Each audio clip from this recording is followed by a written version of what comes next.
Confrontation with Coyote. He saw Coyote at the crossroads, the one that got away.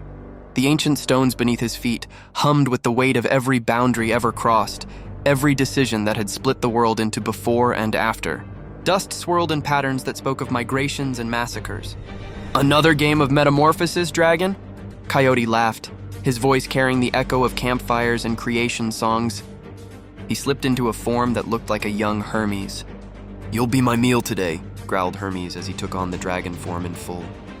His caduceus staff twisted and expanded, forming massive wings that blotted out the desert sky.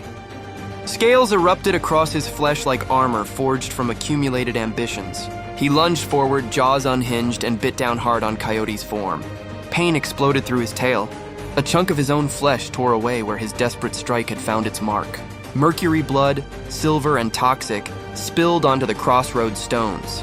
"Looks like you're fighting with your tail," Coyote laughed, shape-shifting effortlessly into a Cheyenne woman with braided hair and eyes that had seen the buffalo herds blacken the plains. Hermes paused, tasting his own blood, mercury, poison, the accumulated toxins of every synthesis. The genocide was necessary for the manifestation of this nation's destiny.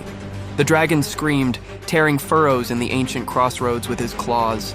He snapped too hard at the woman and felt his forked tongue split, the tip dissolving into mist as Coyote transformed again. Now a Chinese railroad worker, hands scarred from dynamite and mountain stone. "I'll consume you like the rest!" Hermes cried, lunging again. His right wing caught fire as his own breath weapon reflected back from some unseen surface. Coyote shifted once more. A woman in chains, skin scarred by whips and brands, her children sold away like cattle. Her song was the sorrow that built cotton kingdoms on human suffering.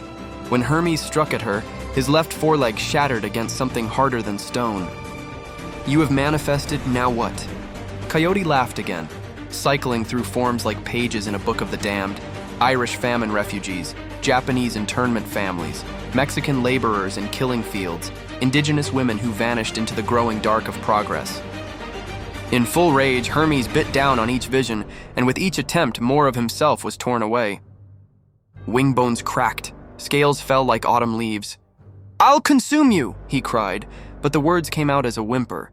The pain was becoming too much for even the devil to bear. "You'll consume yourself," Coyote said, suddenly standing at his snout, staring into his eyes with a seriousness that stopped the world. "Choose, Hermes, who are you?" The voice echoed in the silence, then faded, leaving only the sound of mercury blood dripping onto broken stone. One wing hung useless, his tail bore the marks of his own teeth, and the metallic taste of poison filled his mouth.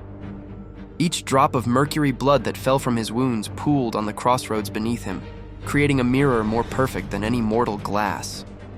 In that liquid silver surface, he saw himself truly for the first time. Not the confident messenger god, not the enhanced boundary crosser, not even the magnificent dragon he'd become in his fury. A broken thing, scales dull with accumulated toxins, eyes wild with the madness of the perpetually hungry. This was what systematic consumption had made of him. A creature so desperate to be more that he had forgotten what he was. But in the Mercury's depths, other faces looked back. The Egyptian scribe with ancient eyes, the Roman merchant counting profits in conquered souls, the Germanic warrior hanging from wisdom's tree, the indigenous trickster who would not be consumed, the enslaved woman whose songs had built a nation's wealth, the railroad worker whose bones lay beneath every mile of progress, all of them inside him, not eaten, not destroyed, but carried. Their wisdom, their pain, their gifts, their scars, all woven into whatever he had become. "I am," he whispered, the word catching in his torn throat. The mercury shifted, showing him America itself reflected in his consciousness. Not the European colony he'd imagined himself creating, but something unprecedented. A nation built from every shore, every culture, every dream and nightmare that had crossed his boundaries. He was the synthesis, not the consumer of cultures, but their living repository. Not the destroyer of traditions, but their wounded guardian.